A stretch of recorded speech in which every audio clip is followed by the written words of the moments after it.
Uy! Umaga na naman! Ang sarap na tulog ko kagabi Napagod kasi ako kahapon sa school Makakuha na nga dito sa chest ng makakain.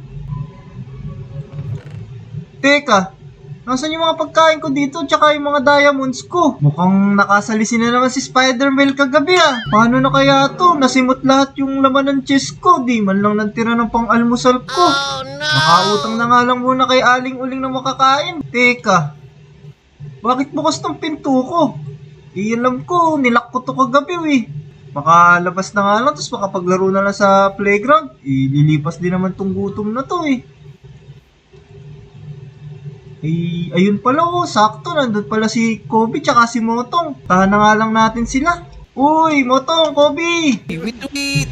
Uy, Wetsky! Ano naman yung ginagawa mo? Bakit humuhulas ka? Naputik! Paano? Naghalungkot ako ng mga gamit ko dun Nawawalan kasi ako. Naku, Witsky. Naku, ganyan din nangyari sa akin. Ikwento ko nga dito kay Kobe. Nawawala yung mga gamit ko dun sa chest ko. Ako nga din. Naubos lahat ng diamond ko. Maghapon ko pa naman kinuha sa kagubatan yun. Pare-parehas lang pala yung nangyari sa atin magsumbong na kaya tayo sa mga pulis nito. Mas maganda nga yan para ma-report natin sa pulis yung nangyayari dito. Tama, para mabawi na rin natin yung mga diamond na nakuha sa atin. Tara, eto lang yung polis Bilisan nyo. Tara, dali. Tara. Teka, asan si yung polis dito? Eto, tulog. Naku, polis patola dito, tulog pa. Ako, sino ba to? Kulay dilaw. Si Wancho. Naku, mga boy. Sarap-sarap ng tulog ko Ba't ba nagigising kayo? Officer Wadjo, may gusto pa na kaming i-report sa inyo Ano naman yun? Nagkalat na naman yung krimen dito Mukhang ganun na nga po kasi pati kami na biktima Pare-parehas po kaming tatlo na nakawan. Naku, baka naman na-misplace yun lang yung mga gamit yun. Nang bibingtang kagad kayo. Naku, hindi, officer. Hihingi sana kami ng tulong para malaman namin kung sino yung gumagawa ng krimen dito. Huwag kayong mag-alala mga bata. Magkakabit na ako ng CCTV ngayon. Susunod, hindi na kayo mananakawan. Ayun, sakto. Officer, baka kailangan mo ng tulong na magkakabit ng CCTV. Tutulungan ka na lang naming tatlo. Sige. Eto. Wait lang kukunin ko yung chest ko dito. Ikaw magbuhat, bata. Yun. Tara. Wetsky, Motong. Kunin natin yung CCTV na bibigay ng officer. Ito na mga bata. Samahan nyo ako. Kayo magbuhat ito. Medyo sumasakit na kasi yung balakang ko. Kakahiga. Yan. Ayos, Wetsky. Kunin mo yung mga CCTV. Tapos kunin mo na rin yung camera monitor. Sige. Yan. Ingatan mo yan, bata napakamahal yan. Nagkakahalaga ng 1 milyon ang isang CCTV dyan. Tara na, Wetsky. Tara dito, magkabit na tayo ng CCTV sa may tapat ng bahay mo. Tara. Dahil ikaw yung nagbubuhat, siya yung uunahin ko. Bilisan mo dito. Bilis! 1 milyon daw. Tumubo pa Bata, dahil sa yung bahay yan, ikaw na magkabit dyan. Bilisan mo tapos dahan-dahan ka lang. Sige po. Yan, kunin natin tong camera monitor tsaka yung security camera. Tapos, kabit na natin dito. Bata, naisip mo na ba kung paano may ilalagay yan? Kaya nga po, mataas nga po kailangan ko po ng tuntungan. Huwag kang mag-alala, boy, kasi kumpleto Ricardo's ako.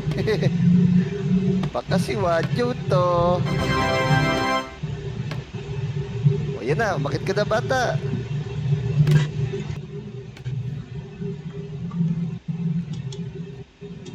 Ayun, parang mas maganda na dito na lang siguro ilagay yun kasi masyadong mataas pag doon Dito na lang natin ilagay. Yan, okay na. Ngayon, i-connect naman natin to sa camera monitor.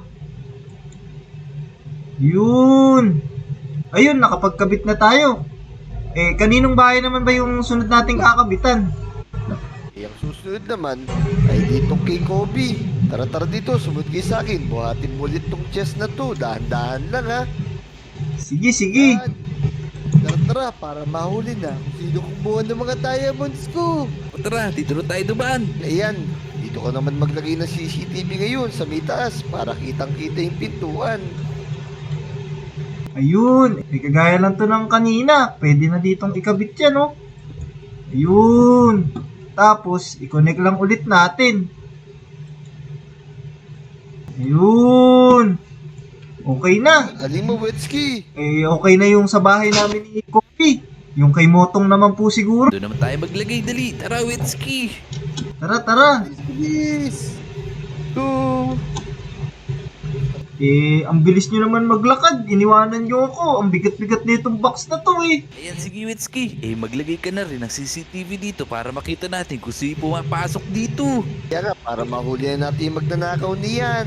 Tama-tama, para mabawi na natin yung mga nawala sa ating lahat. Sige, sige. Parang dito yan maganda ilagay, oh. Sa gitna. Ayan, sige, lagay mo lang dyan, Wet. Tapos, i-monitor na lang natin pagka naggabi na.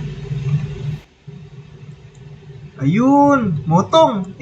Nakunik ko na din sa camera monitor yung CCTV mo. Yun, ayos. Ang gagawin na lang natin, maghintay. Pag may nawala sa mga gamit natin, makikita na natin kung sino may gawa dun.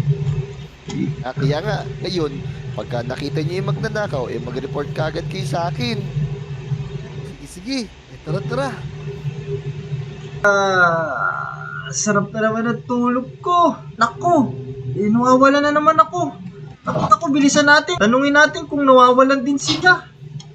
Tara, puntahan natin sila. Hanapin natin sila Motong, tsaka si Kopi. Naku, nandito na pala sila sa police station, oh. Mama pulis! Yung mga diamond namin, nawala na. Naku.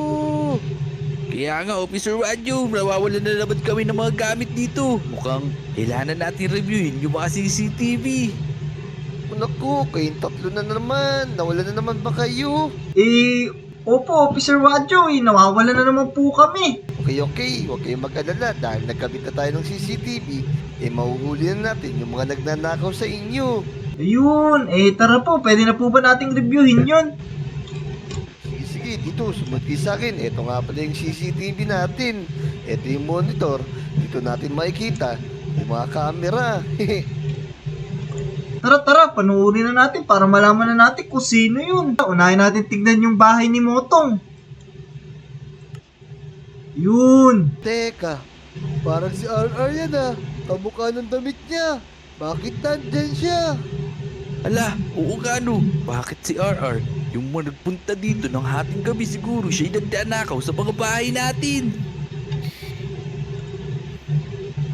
Naku, nagkakamali kayo dyan mga boy. Pagkakaalam ko, si RR ay nagbakasyon sa malayong lugar. Nakasalubong ko lang siya nung isang araw eh. Teka, kamukha siya ni RR eh. Teka, Witsky. Ang gawin natin, tingnan pa natin yung ibang CCTV. Tingnan natin yung kay Kobe. Sige, tara, tingnan natin tong kay Kobe. Camera 2 yun eh. Ito. Ayun. Naku, permado na nga. Kasi RR yung kumukuha. Yung mga diamonds dito, may hawak po siyang baril. Papasok siya sa bahay ko. Oo, naku. Paano gagawin natin ito? Sabi ni Officer Wadyo, nagpakasyon daw si RR sa malayo. Naku, mukhang niloloko lang ni RR. Nabilang niya na magbabakasyon sa malayo para makapagnakaw siya dito. Yun! Kumuha na siyang diamonds. Kitang-kita sa camera. Meron na tayong ebidensya. Ayun. Papunta na siya dito sa bahay ko. Tara, lumipat tayo ng camera 1. Tingnan natin yun. Yan, kitang-kita ang dalawang mata natin. Ito naman siya sa bahay mo, Wetsky. Sigurado siya nga yung nagnakaw sa mga diamonds mo. Kaya nga. Ayun, naku, pumasok na nga siya sa bahay mo sigurado. Si RR nga yung may gawa ng mga pagnanakaw dito. Kahit kaibigan natin siya, hindi pwede mga ganyan. Dapat siya makulong. Mga boy, kailangan na natin tugisin si RR. Kahit kaibigan natin siya, dapat siya makulong. Dapat siya managot sa pulis. Tama. Kaya, ang gagawin natin, dapat natin siya mahuli. Tara, hanapin na natin si RR, dali. Nasaan kaya yun? Tara.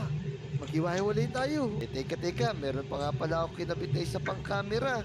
Wetski, pindutin mo yung camera 4. Yung isang pang camera. Sige, lipat na tayo sa camera po. Ayun! Kitang-kita dito si RR oh. Yan, tama yan. Sundan natin. Kung saan siya pupunta, kailangan natin malaman kung saan siya nagkukuta.